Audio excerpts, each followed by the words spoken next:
Ladies and gentlemen, can we please begin the proceedings for this evening? Thank you very much. I'm sorry a few minutes late. My name is Pete Wilkinson. I am Director of Nuclear Information Service. I'd like to ask Peter Burt now to come and give you an introduction to the report. Thank you, Pete, and good evening, everybody. And I'll just say a few words about the study that we did on the combat and the campus theme, looking at the links between universities and the UK's nuclear weapons programme.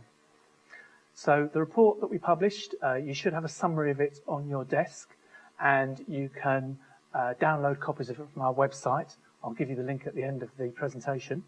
The report is called Atoms for Peace, and it outlines links between the atomic weapons establishment and universities in this country. For those of you who are relatively new to the area, the atomic weapons establishment is the laboratory which is responsible for the research, the design, and the manufacturing of the UK's nuclear weapons. And the atomic weapons establishment, or AWE as it's sometimes known, has what's called a technical outreach programme, which aims to establish mutually beneficial links with universities and research institutes in the UK. And our study looked at this technical outreach programme and, I guess, critiqued it to look at some of the areas where we thought it was doing well, some of the areas where perhaps we felt improvements might be needed. So, we found that the technical outreach programme between the atomic weapons establishment and universities is valued at £8.5 million a year. That's not a huge sum in the great scheme of things, but you can do quite a lot as a research contractor if you want to spend that amount of money. We found that university funding from the atomic weapons establishment is widespread in universities, but the extent is not very transparent. The details aren't made openly available in the public domain, but our investigation showed that more than 50 universities had received funding over the period that we looked at. And most of the effort is focused at 5 strategic alliance universities. That's Bristol, Cambridge, Cranfield, Heriot-Watt, and Imperial College.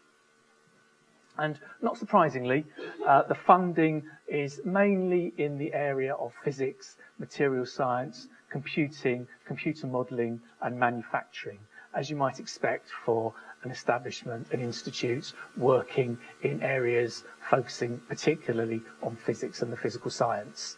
And there's a list in the report that you can read at your leisure, giving a bit more information about the disciplines involved.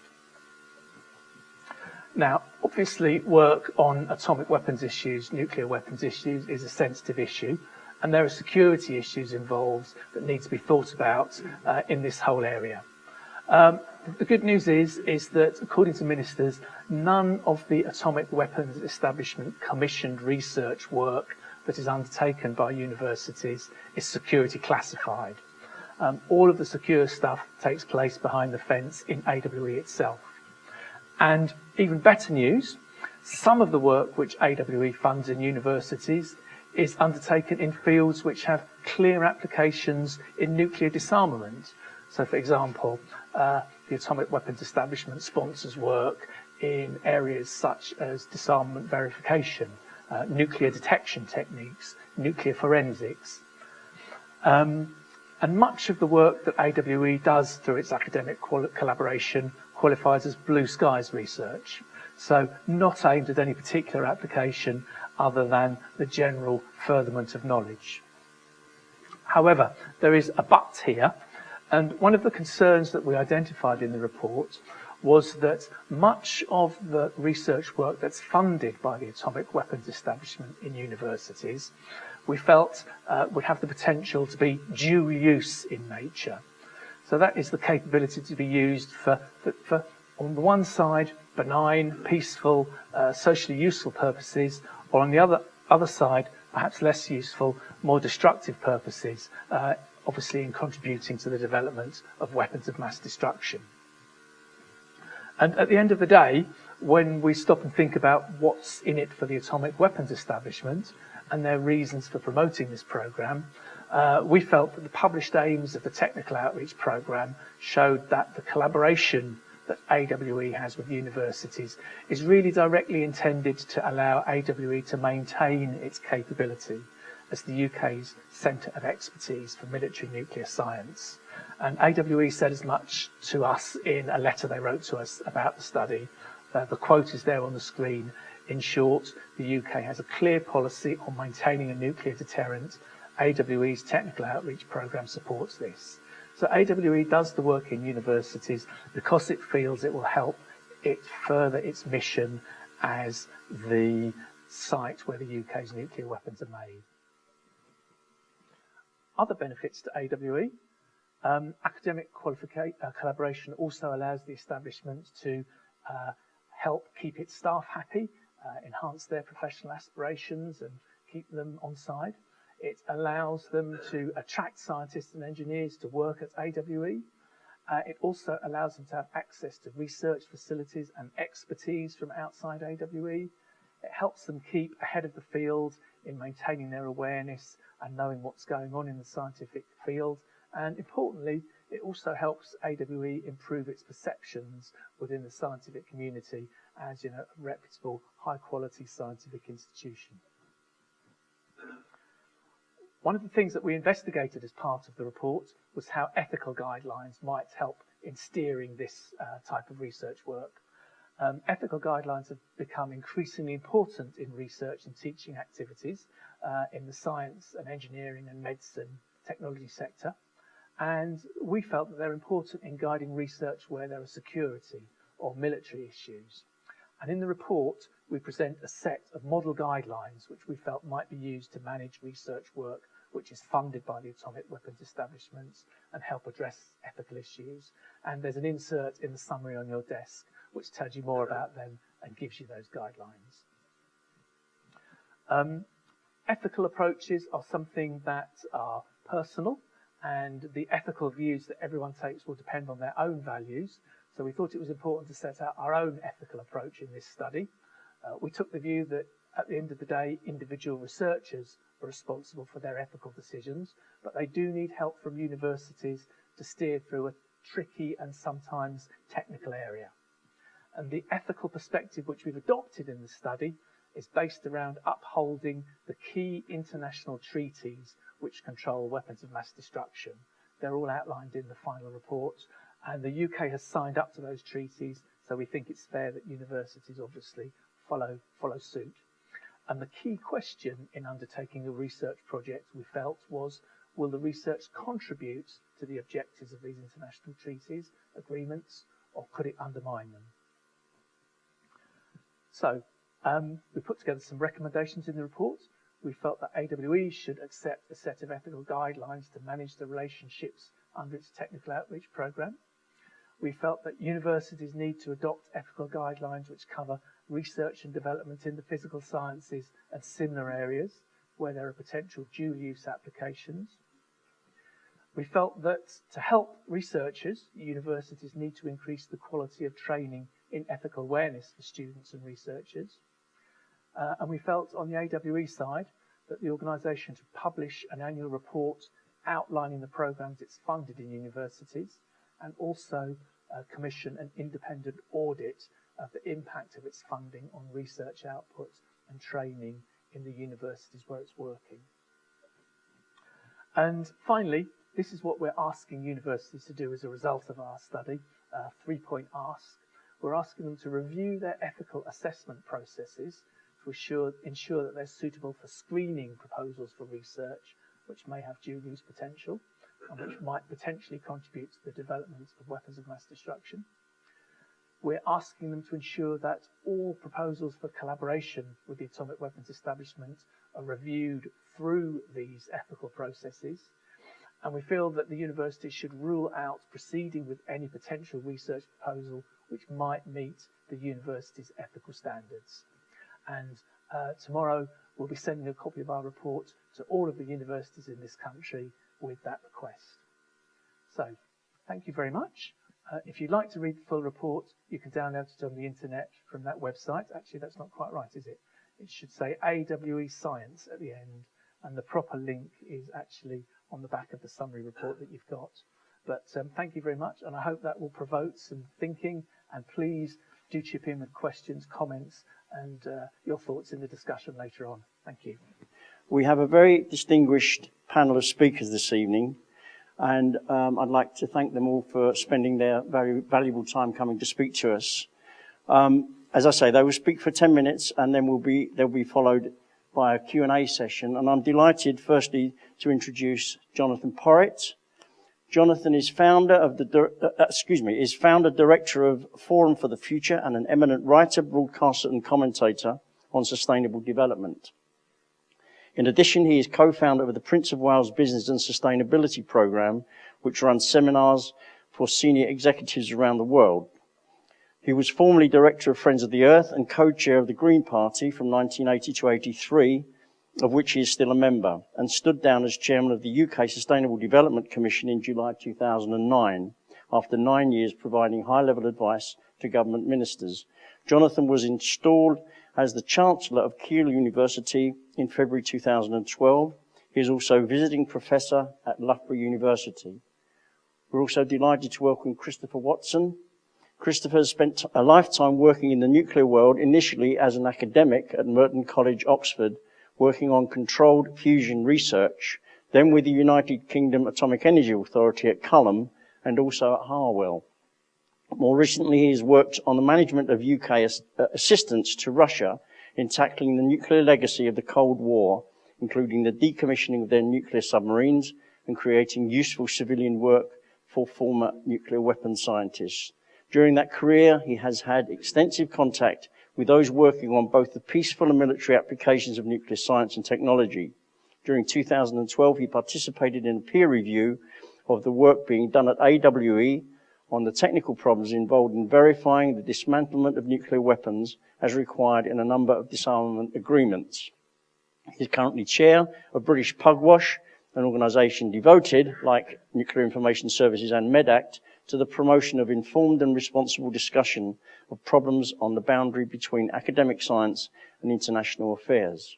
We also welcome David McCoy. David is chair of the MEDACT Board of Trustees and is a public health physician and academic. He spent his first 15 years working in clinical medicine and health systems development, mostly in South Africa. Since then, he has been based in London, working on various aspects of global health as an academic and in the NHS. He was co-managing editor of the first two alternative World Health reports, Global Health Watch, and is a member of the steering committee of the People's Health Movement. He is currently a half-time senior clinical lecturer at Queen Mary's University, London. Welcome. We also welcome Andy Blowers. Andy is an emeritus professor of social sciences at Open University and author of a number of books and papers on environmental policy, politics and planning. He's particularly interested in the social and political aspects of radioactive waste management, and as a Bedford County Councillor for 3 decades, was a leader in the campaign against NIREX nuclear dumping in the county. He has advised the government on radioactive waste management as a member of a number of advisory bodies, including Radioactive Waste Management Advisory Committee and the Committee on Radioactive Waste Management, where he led on social, ethical and implementation issues. Could we please welcome our speakers in the traditional way? Right, well, good evening, everybody. I'm delighted to be here. Always happy to support NIS and MEDACT as two really important organizations in this area, and always happy to share a platform with an old mate of mine, namely Pete Wilkinson. I've been asked to kind of contextualize this a little bit, and I've been given license to roam a bit more widely, as it were, than the report itself, for which many thanks. But I was sort of thinking about how I do that when I was listening to the news last night, where there was a rather fascinating interview with a councillor in Somerset, on the Somerset levels. And it was one of those typical sort of vox pops trying to capture the intense pain that people are feeling down there. And in answer to the question, what are the implications of all of this for the future of people who live on the Somerset levels, the simple answer was, we're not at all sure down here. The simple truth is, this is what normality looks like for us we're just going to have to adapt. And I was sort of fascinated by that in a way there was already a philosophical resignation that this is likely to be the story of the Somerset levels from now on. Frequent, extreme incidents of flooding, however many rivers they dredge and whatever else they do. And that notion of the new normal is a really intriguing one for all of us involved in nuclear weapons issues, in disarmament issues, because it is pretty staggering when you think about it, particularly scanning my eye over the audience, the one or two who would have been actively involved in CND and other anti-nuclear campaigns a few decades ago. It is pretty extraordinary how the continued existence of nuclear weapons is today, now, considered to be completely normal. Just part of the deal, part of the kind of backdrop to all of our lives. And it's remarkable for me to think how the intensity of those campaigning years has gradually over time, since the end of the Cold War, given way to a situation in which I suspect, and this is only an instinctive hunch, large numbers of young people in our schools today might not even be aware of the existence of nuclear weapons in this country and in many other countries. Now, I haven't ever seen that tested. I may be quite wrong there. I'm sure the Nuclear Information Service would have that statistic at their fingertips. But for me, it's quite probable that the background effect going on around nuclear weapons means that many young people just won't clock this reality, this norm. Now, you might think that the ubiquity of disaster movies would in fact be a very powerful prompt to young people responding with fear or apprehension or anger to the existence of nuclear weapons in their lives, our lives. But actually, no. I was introduced the other day to a rather interesting phenomenon called the Red October syndrome.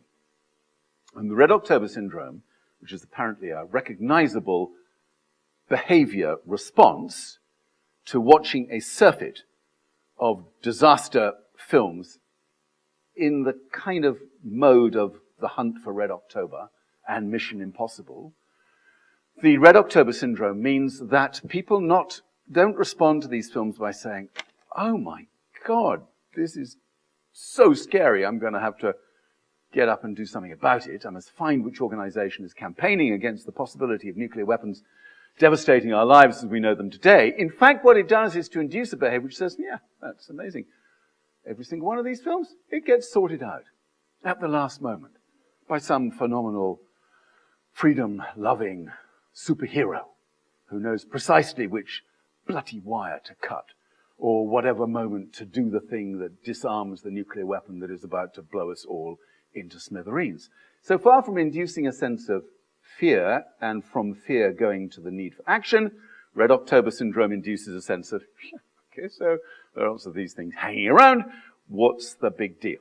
They're always going to get sorted. That's the land of fiction represented in the minds of filmmakers and authors and people who understand how disasters impact on people's psyche. That isn't the real world. Many of you, I'm sure, Christopher in particular, still operate in the real world when it comes to nuclear weapons. And you will know that that real world is characterized by an extraordinary number of stories, often very strong evidence-based stories, sometimes more informal anecdotes, about the degree to which the threat of accident, criminality, terrorism is still the prevailing reality about the continued existence of nuclear weapons in our lives. That's much closer to the truth than a kind of Red October type fictional narrative that we've become so familiar with. So that provides us with a really extraordinary story that we don't have any longer a sense of the abiding insanity of maintaining very large numbers of nuclear weapons, spuriously with the objective of underpinning security in the world today. We don't have a sense of the mind-numbing insanity of this. What we have is a sense of resigned acceptance, which is disempowering, debilitating from the perspective of those who seek to direct people's attention to what is really going on out there. And of course, direct people's attention, as the report so eloquently does, to those international instruments, the treaties, which the UK is legally bound by, whether we're talking about the Non-Proliferation Treaty or the Comprehensive Test Ban Treaty. And what I like particularly about this report is the degree to which it urges an ethical response geared to those international instruments, geared to us, the UK, as signatories to those international treaties, as providing probably the only absolutely solid base on which it becomes possible to develop and promulgate a suitable ethical stance for people engaging in nuclear research. And it seems to me that the thread, the logic of that, Peter, is very strong and really makes a very powerful point. As you said, it allows us to open up a debate, a philosophical and ethical debate, to help determine the appropriateness of what universities are doing in this whole area, with the question, will the research contribute to the promotion of these international agreements, to the aims of these international agreements, or will it undermine them? And although you don't state this explicitly, the concern that you raise in the minds of a reader, of course, is that nobody's asking that question in some universities. That may not even be a question that they recognize the ethical significance of. That's pretty astonishing. But to be honest, as Chancellor of Keele University, I can tell you that academia is not that much different from the rest of society. There are an awful lot of people walking around with not much knowledge about what's going on in the real world. Now, you did direct our attention a moment ago, Peter, to the fact that this £8.5 million going from AWE into the 50 UK universities. And as Chancellor of Keele, I did look through the list very quickly to see whether I was going to have to go and do something. My home university, happily, Keele is not in the list, but I wouldn't have known one way or the other until I read the report, I have to say. As you said, 8.5 million is actually not a great deal of money in and of itself. In fact, if you want to know, it is precisely 2.5% of total R&D spending on nuclear weapons issues here in the UK. 2.5%. Scientists for Global Responsibility brought out a report earlier this week pointing to £320 million in the UK total spend on nuclear R&D. 320 million. Now, that in itself is just a little pinprick in comparison to the total cost of Trident renewal, as I hear some people call it. If there was an oxymoron, that has to be it. But depending on where your cost estimates go on Trident renewal, you can go anywhere between 75 and 100 billion pounds, which brought me straight back, of course, to the beleaguered citizens on the Somerset levels. Do not think that 100 billion and the annual spend today of 320 million R&D to put us in a good position to do the end renewal of Trident at 100 billion pounds, do not think that is unconnected to the lives of people today. It is deeply connected. And the reason for that is people in the research establishment dealing with nuclear power, people in the military establishment, have a completely single track on what security means.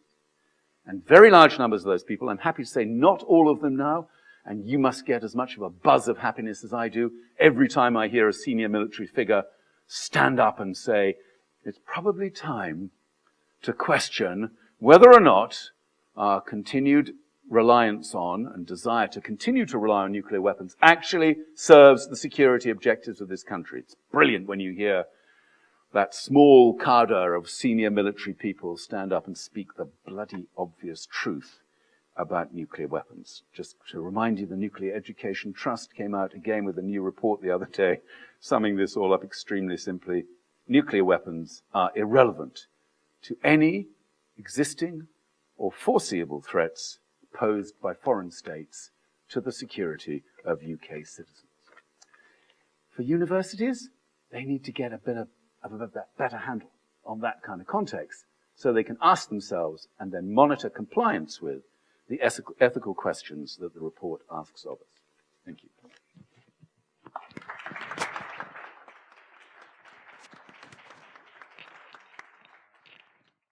Good evening, ladies and gentlemen, and it's a great pleasure to be here, and I'm delighted by my fellow panelists and who've already launched our discussion very well.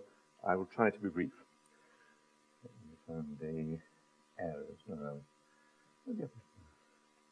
hold on, no, it's not moving either. It's the mouse. Ah, good, thank you. So, what am I going to try and talk about? First of all, very brief introduction to British Pugwash, then something about AWE's core and fringe missions, and what are the research programs which AWE funds or supports. What part of AWE's work do we in Pugwash regard as benign, and how can the ethics of dual-use research be assessed? And then finally, a British Pugwash view the whole ethical framework proposed in this report. British Pugwash is an offshoot of International Pugwash, which was founded by Bertrand Russell and Albert Einstein in 1955 to encourage scientists to help politicians to eliminate the threat of nuclear weapons worldwide. And its mission is very much the same mission as NIS's, and I'm not going to go into all of that. Although nuclear weapons at one stage are sole concern, now we address issues relating to all weapons of mass destruction, and also tackle energy and environmental policy issues. And we've adopted as our policy to work with experts in weapons laboratories, such as AWE, on problems which do not conflict with our underlying ethos. And in particular, as was mentioned earlier, we have recently undertaken a peer review of AWE's research program on the verification of nuclear weapon dismantlement. And that's now been published. There'll be some copies available at the reception if you want to see what we've done. So, what are AWE's core and fringe missions? I introduced technology, which I think AWE recognizes, but its core mission is to ensure the safety and reliability of the existing UK nuclear weapons, to develop a new generation of nuclear weapons, if asked to do so by the government, and to participate in joint research programs with the US nuclear weapons labs, so as to maintain close UK-US links. In addition to that core mission, it now has a number of fringe programs, including various aspects of arms control and disarmament verification work, and activities relating to nuclear forensic science and attribution capabilities. And I'll say more about both of those. So what are the research programs which AWE currently supports or funds in universities and British universities? You already heard mentioned that it has 5 strategic alliances, and I just dug out of the report a table showing the sort of sum of money that each of those 3 alliances has received over the last few years. And as you will see, the grand total at the bottom of each of them is about 6 million a year. And those strategic alliances cover the sort of things that you would expect in an organization devoted to the development of, and the maintenance of nuclear weapons. Hydrodynamics, plasma physics, computing, material science, etc., all fairly obvious. In addition, it's got bilateral agreements with a lot of other universities, 40-something, with a total value of 2.5 million a year, and they cover all those areas. In addition, environmental testing, high-power lasers, neutron irradiation techniques, and various aspects of nuclear physics, particularly nuclear detection techniques and nuclear forensics. The characteristic of those contracts, which perhaps we need to discuss today, is that they give AWE the right to delay publication of the results for 60 days to give it time to ensure that this would not give rise to problems. However, they claim that the work never requires any university staff to be security cleared, mentioning that this is if only because of the high proportion of university staff which are not of UK birth. So what part of all this work that AWE is engaged in would we in Pugwash regard as benign?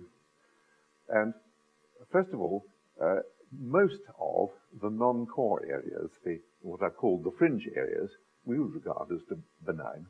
In particular, what AWE calls its threat reduction program, intelligence support, support to the various treaties, nuclear accident response, military-aided civil power, which particularly means counterterrorism, detection of radionuclides, both at ports and wherever there might be a need to investigate where a nuclear activity might be going on, and nuclear forensics and source term characterization.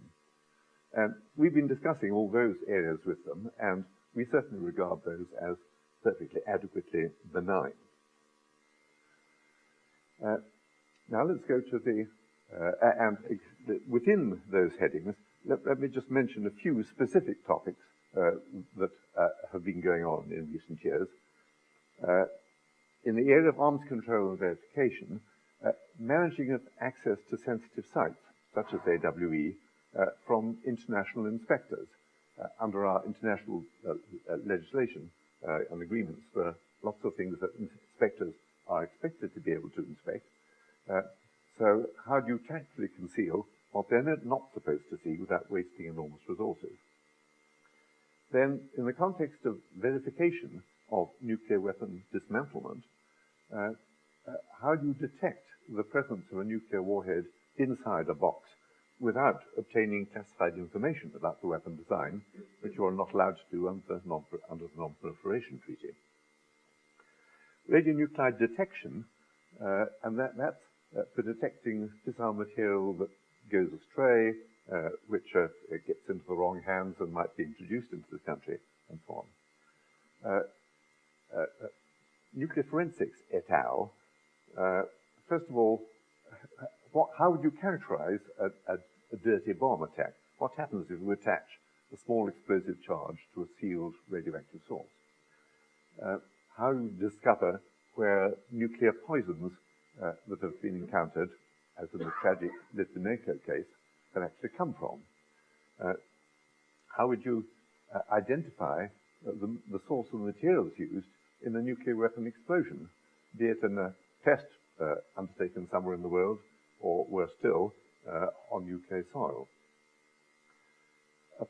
Portal monitoring, how do you establish that vehicles and individuals coming into the country are not bringing fissile material with them? And seismology, how do you verify the occurrence of a nuclear weapon test anywhere in the world and pin down its characteristics? So those are the sorts of things that we would regard as thoroughly benign activities in a world which, sadly, has a lot of nuclear weapons and a lot of people who are engaged in nuclear activities which are not benign. So, yes. Now let's look at the dual-use research, which we heard NIS talking about. Most of their core research, I think one would have to say, is dual use. And I think the research report we're discussing today implicitly recognizes that and recognizes that universities have a responsibility to be very doubtful about that research. However, we're not so certain that NIS has got its guidelines quite right. And I'm going to go through 5 of the guidelines and just say the sort of difficulties that we have in our minds about those guidelines. And I've numbered them with the numbers in their report, and you can check. I think it's also in the little pamphlet you have in front of you. Collaboration should support the aims of key international treaties relating to the control of weapons of mass destruction. Good in theory, but the treaties are often extremely vague, and who decides what research qualifies? There should be complete transparency over all collaborations, including the naming of individual participants. That sounds good, but as those who conduct research on vivisection have discovered to their cost, once you're named, then that's an opportunity for people to get at you, often in an extremely malign manner. So there's a question as to whether that's actually a sensible policy. Unethical or irresponsible behavior should be reported with authority for action. Okay, but who decides what is unethical or irresponsible? Security classified research should only be undertaken by in-house AWE staff. That sounds good and clear-cut, but actually it isn't, because there's no simple divide between classified and unclassified research.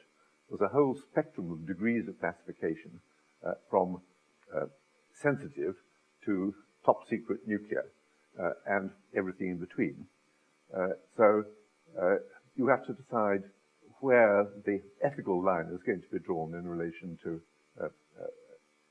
work by universities. And this was particularly a topic which we encountered when we were asked to carry out our work on the verification, on the independent peer review of their work on the verification of nuclear weapon dismantlement. And AWE very recently said they would only allow us on site and to hear about that work if we received security clearance.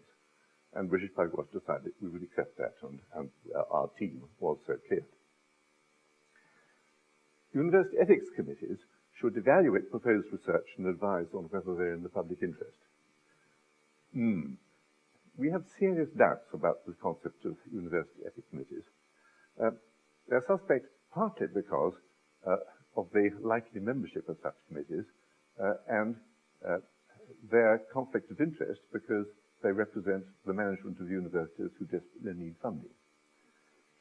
Adding independent members to the committee can help, but it doesn't necessarily solve things. Anyhow, who has the casting vote? So finally, what is a British Bugwash view on all this? First of all, we have a considerable sympathy for the general approach of the report to creating an ethical framework for collaboration between AWE and the universities. In particular, we recognize that the younger academics don't necessarily have the background knowledge required to take wise ethical decisions immediately.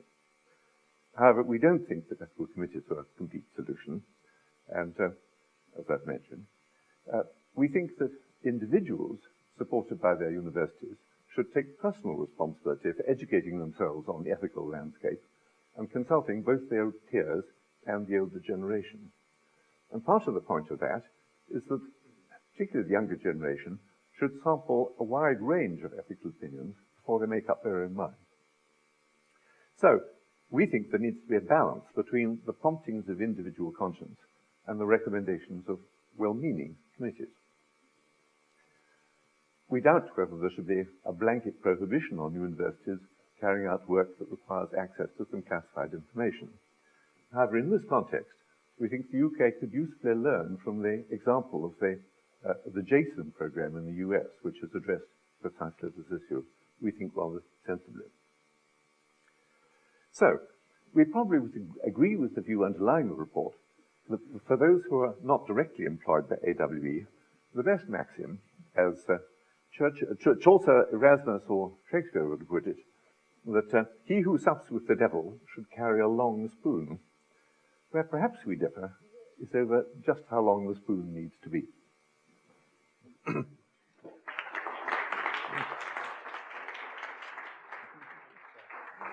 Good evening, everyone. So, as you heard earlier, I'm really just a very humble doctor. However, I work for MEDACT, which is an organization that I'm particularly keen on and proud of because it's an organization that attempts to do nothing more than to get health professionals, doctors, nurses, anyone working in the field of health, to work towards a safer, fairer, and better world.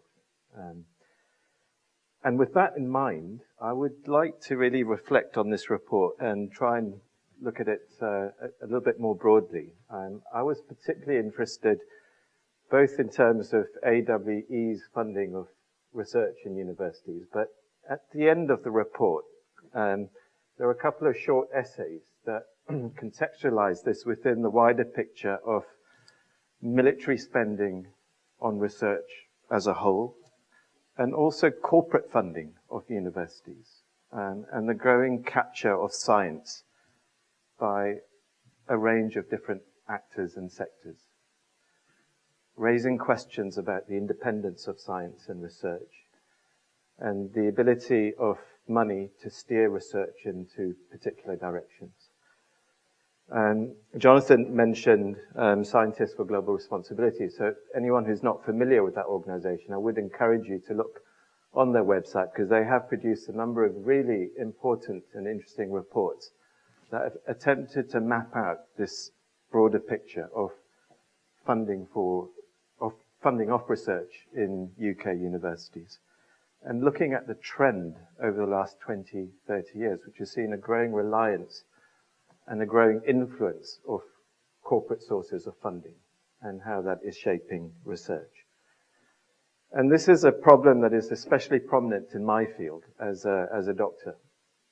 And in fact, Jonathan, you were listening to the news last night. I was listening to the Today program this morning. I don't know if you heard the debate about the new recommendation to extend the use of statins in people at risk of coronary heart disease.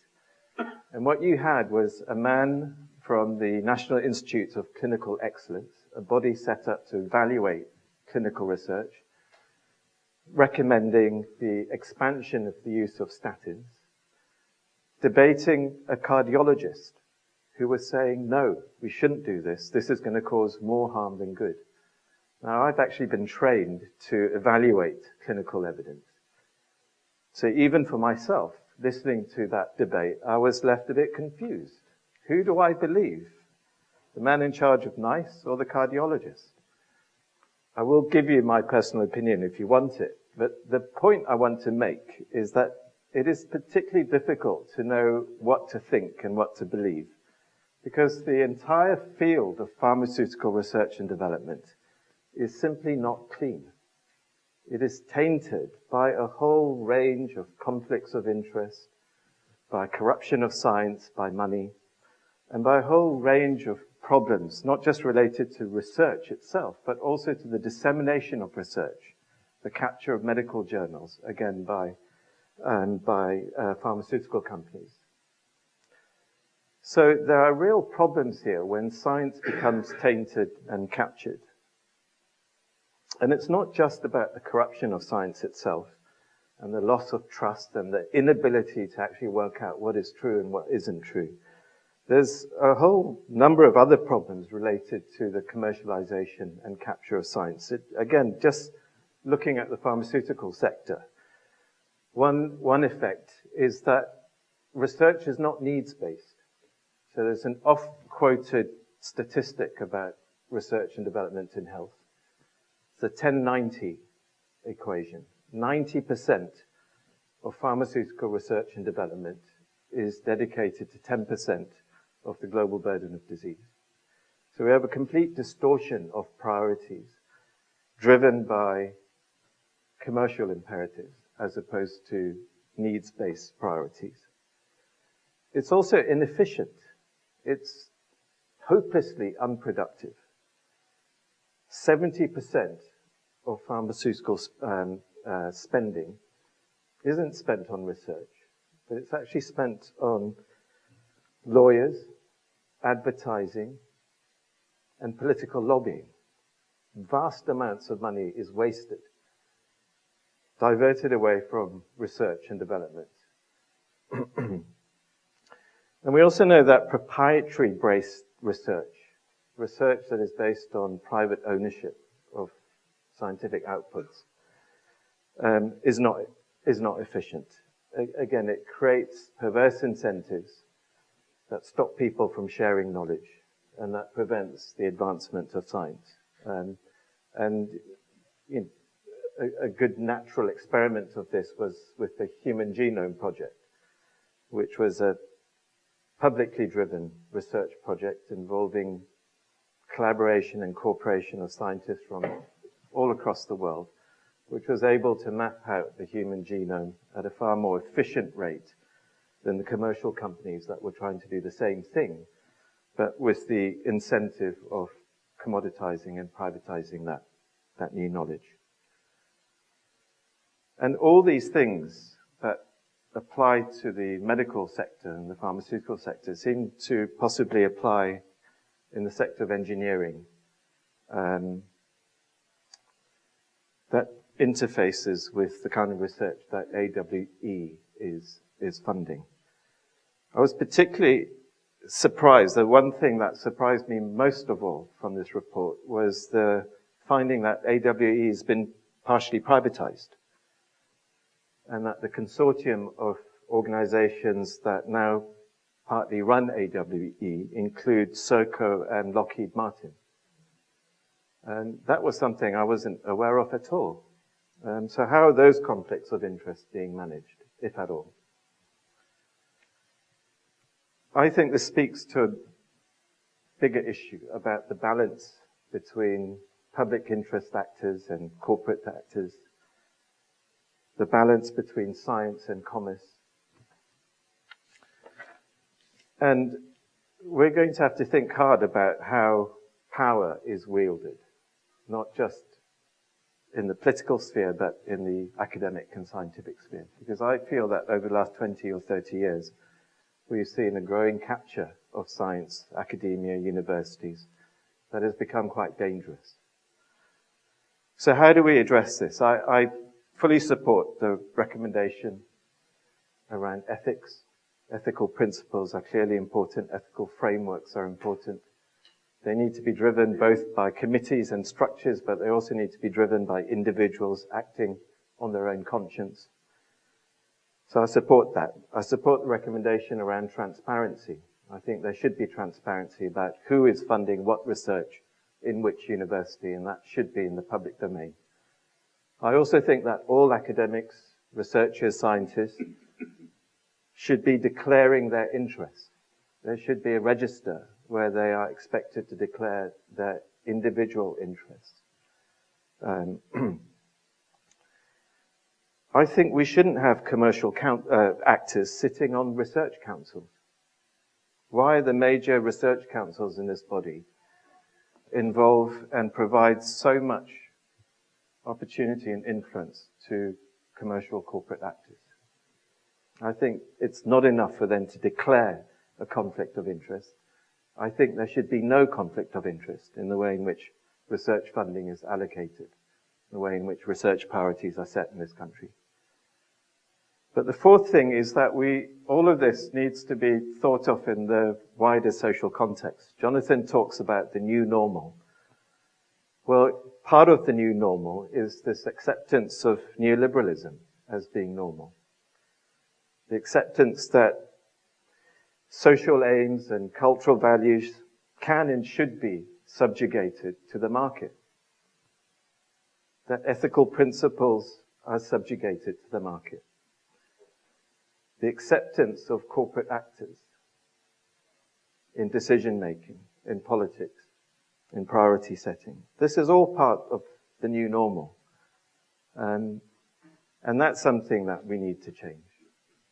Because it wasn't like that 30 years ago, 40 years ago, 50 years ago. But if we're going to be promoting ethical principles, transparency, we also need to be thinking about the freedom of individuals to express dissent, to speak out, including students. I don't know how many of you are students here. And that would mean students who are not lumbered with debt.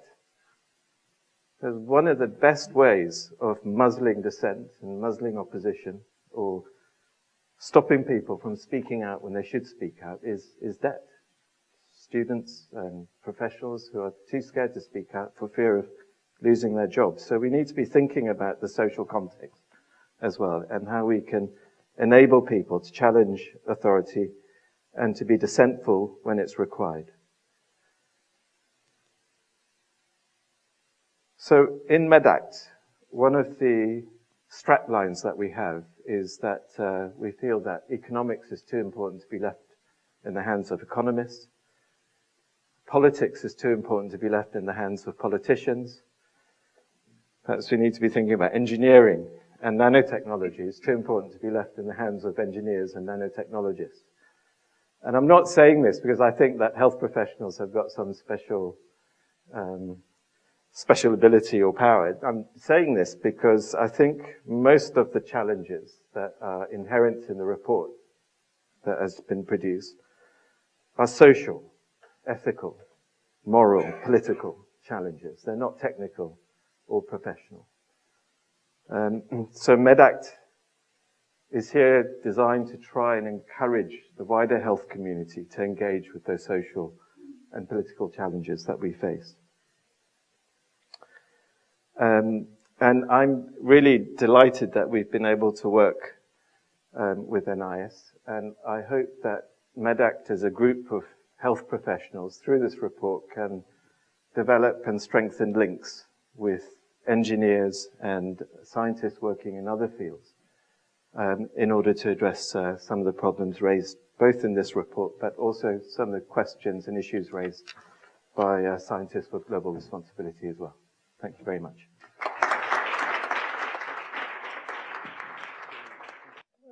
Davey just said that things seem to look a little bit better 40 or 50 years ago. I want to start by going back to 1942, to December 1942, and take you to the western United States, in fact to the eastern part of Washington State. At that point, Colonel Franklin Matthias was in an aircraft flying over that territory on a mission given to him by General Leslie Groves, who was the military head of the Manhattan Project. And the mission was to find a place that would be suitable for a particular activity. And what he needed to find was an area that was fairly empty, that there was plenty of water, and the possibility of power from the water. And he looked down and he looked down at the Columbia River as it bended round in eastern Washington. He said, "I thought the site was perfect the first time I saw it. The site was so good that there couldn't be a better one in the country. It looked perfect in every respect." And it met the criteria that he'd been given, because the Manhattan Project at this point was moving into the outer parts of the United States to different places, to Oak Ridge in Tennessee, where the uranium was being developed, to Los Alamos in New Mexico, which was the place where they would be developing and building atomic weapons, and here in the eastern part of Washington State at a place called Hanford was to be the site for the production of plutonium. And within 2.5 years of Matthias's discovery, land had been expropriated. We're talking about a vast area here, area as large as an English county. Just people moved off, large numbers of people coming in. At one point there were 50,000 people that had been mobilized to work at this particular site. Nuclear reactors, the first operational reactor to scale in the world was built on the Columbia River, and things called canyons, which were colossal reprocessing works, were also constructed. This was a massive endeavor, very rapidly achieved, and nobody, or very few people, knew what it was about. People knew that something was going on, and they thought that there was something going on that could win the war. What, of course, as we know now was going on was that on August the 6th, 1945, an atomic device was set above Hiroshima, and Harry Truman, the president, was able to reveal that the basic power of the universe had been harnessed, and he was able to say, if they do not now accept our terms, they may expect a rain of ruin from the air, the like of which has never been seen on this earth. This was belligerent language. And 4 days later, on August the 9th, a bomb was unleashed on Nagasaki. There were a few mistakes being made, by the way, about this bomb. They hit the wrong target. Things didn't go entirely to plan. But nonetheless, 40,000 people were killed at that point. And that was the plutonium bomb, the manufacture of which the core of that had been manufactured after all that effort in Washington State at Hanford. And so what happened to that community in Hanford is quite interesting. in their local little newspaper, you saw headlines. One set of headlines said, "Peace, our bombs clinched it." And this was the first time those people knew what they'd been working towards. Now, I want you to take one or two things out of that illustration, which I think are pertinent for the discussion that we're having tonight.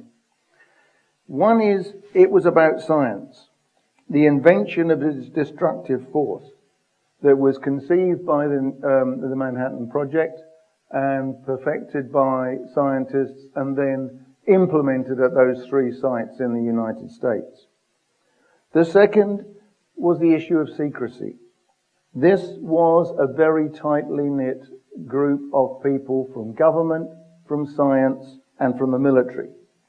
This was centralized control, secretive control, which was not penetrated by many people. Under conditions of war, admittedly, but nonetheless, I think you take my point. Thirdly, what happened in Hanford was transformative.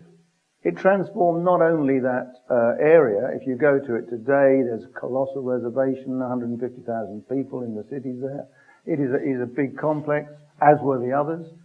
But obviously it transformed also Nagasaki and Hiroshima, and it transformed the world. The world was not the same again in terms of its security. The dimensions of warfare had been completely changed. It was also important in terms of resource mobilization. Just think of that mobilization that had to occur in that area. And that mobilization would obviously divert resources from various other things under those conditions. But there was an ethical dimension too. The question arose, was it necessary? Should it have been developed? And in the post-war period, some scientists decided it shouldn't have been, and they resigned from the project and so on. So that ethical dimension, I think, remains with us. And you can argue that it wasn't particularly necessary. There is the argument that the Nagasaki bomb in particular the war was prolonged in order to make sure that that particular experimental device could be exploded. I mean, that is a controversial area, admittedly, but nonetheless, the amount of power that was seen in that and the determination was enormous. And lastly, there was the political element, the element of national defense and patriotism. As somebody said, nothing can make you that proud ever again. And that sort of ethos, that nuclear culture, that plutonium culture, sees right the way through that particular area of America. It's still present today, although things have changed considerably.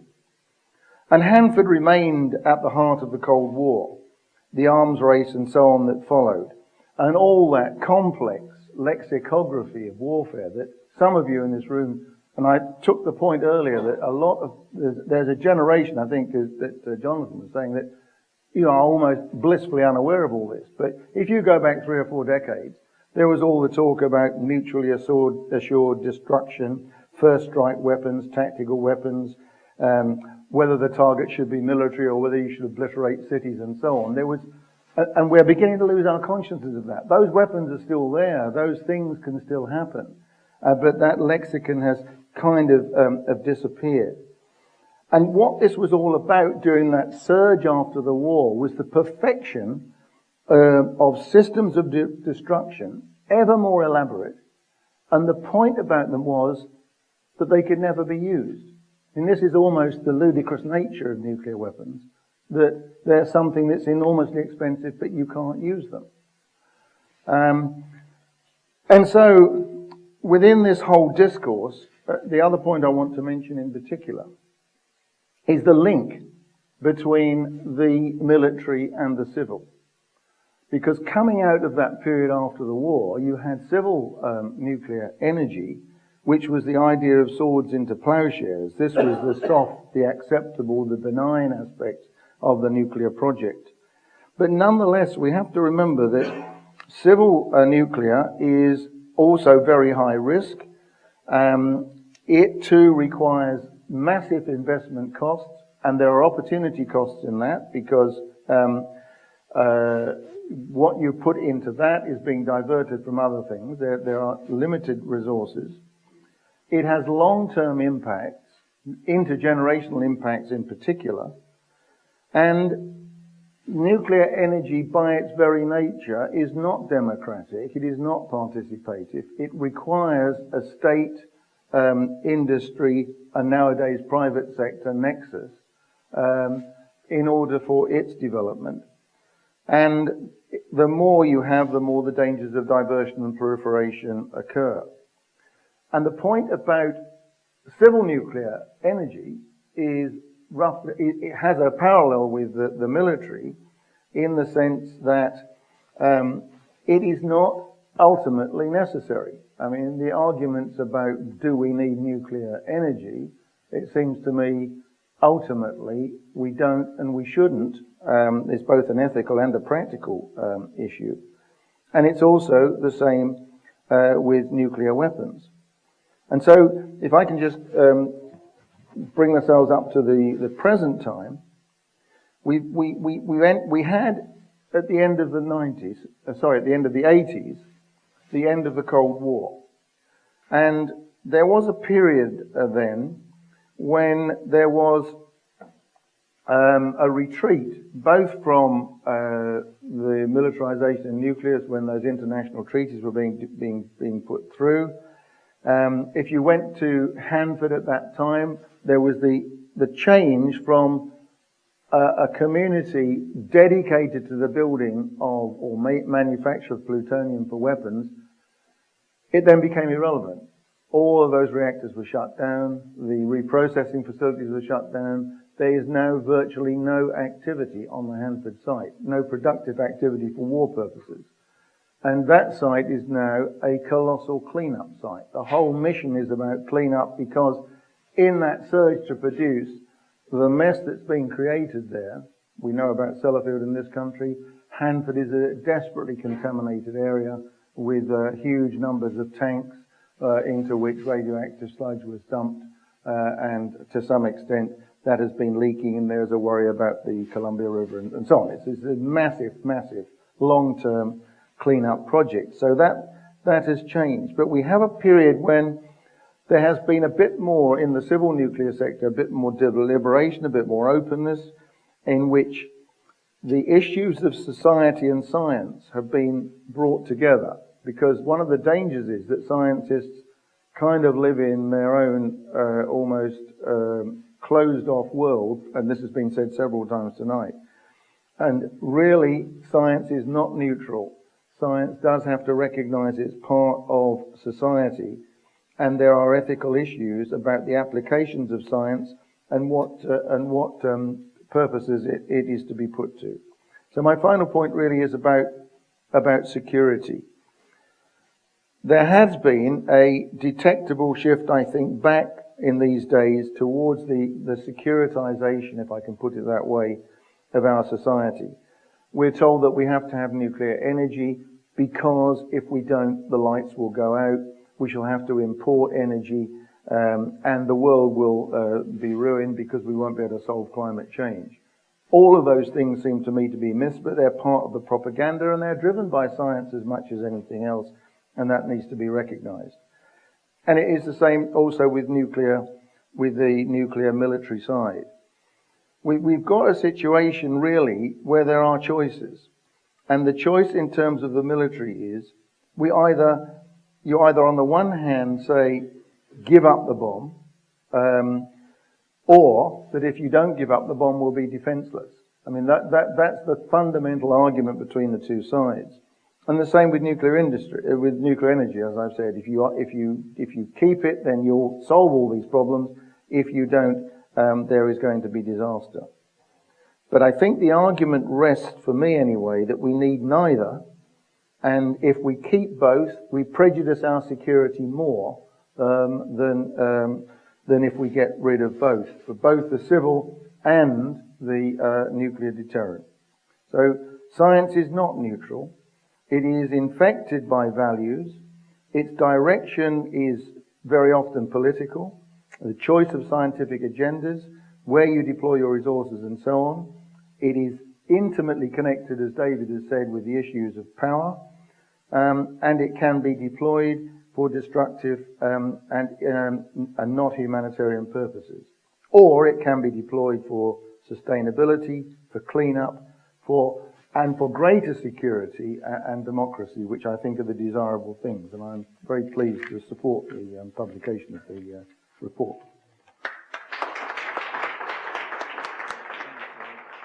So, if you have a question, could you please put your hand up? The Shakespeare admonition of supping with the devil, use a long spoon, should there be no spoon at all? I think the fact that that quote comes from three separate sources, Chaucer, Erasmus, and Shakespeare, indicates that in lots of very different societies, this dilemma has been recognized. And I think that the suggestion that you simply throw away your spoon and you don't sup with the devil is naive. You have to sup with the devil, but you do have to choose a long spoon.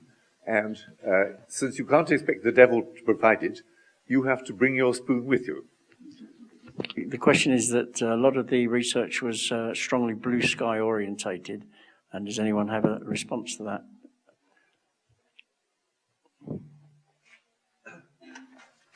Oops. I can try. The term blue skies means different things to different people.